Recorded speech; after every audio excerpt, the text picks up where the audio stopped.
দোল দোল দোলনি রাঙা মাথায় চিরুনি বয়স বিয়ে এখনই নিয়ে যাবো মজা হয় কি করেছো কি করেছো তুমি? দেখলেই তো আজকে বিড়ালের জন্য একটা ওর বেড কাম হ্যামরক বলে হয়তো বা ওটাকে, সেটা বানিয়েছে। বাই দ্য ওয়ে, এটা আমার day 1 of trying to do bit better in my life. So ফার্স্টে শুরুতে উঠে আমি একটু রোদ গায়ে লাগিয়েছি, বিকজ আমাদের বডির জন্য ভিটামিন ডি যে কতটা প্রয়োজনীয় সেটা হয়তো আমাকে আর বলতে হবে না।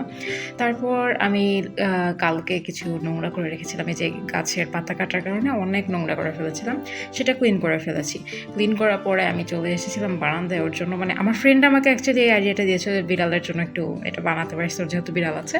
তো আমি আর কি ভাবলাম যে করা যায়। ওর আইডিয়ার থ্রুতে আমি একটু জাস্ট নিজের পুরাতন কিছু ওড়না দিয়ে আর কি এটা বানিয়েছি। ও মজা পেয়েছে থেকে আমি বুঝতে পেরেছি, কারণ ওটাতে খেলা শুরু করে দিয়েছিল। তারপর আমার একটু আর্জেন্ট কাজে বাইরে যেতে হয়। আমি জানি না কেউ রিক্সায় কীভাবে ফোনটা স্টিলভাবে ধরে রাখে, আমার তো খালি হাত কাঁপে।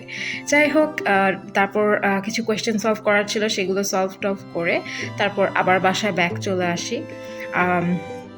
বাসায় এসে কিছু লিচু গাছ আমি মানে বিচি ফেলেছিলাম, সেখান থেকে কিছু লিচু গাছ হয়েছে। আই নো 10-12 বছর লেগে যাবে, বাট গাছ থাকলে খারাপ কি। তারপরে আর হচ্ছে আমার যে সিম গাছগুলো হয়েছে, তোমাদের মনে আছে কি না জানি না, তবে আমি কিচেন মেকওভারে কিছু সিমের বিচি লাগিয়ে রেখেছিলাম গার্ডেন সাইডটাতে। সেখান থেকে দেখো এত সুন্দরভাবে সিমের চারাগুলো হয়েছে। আমি 3টা চারা ঠিকঠাক মতো লাগিয়ে দিয়েছি। শেষে একটু আম না হলে কি আর হয়।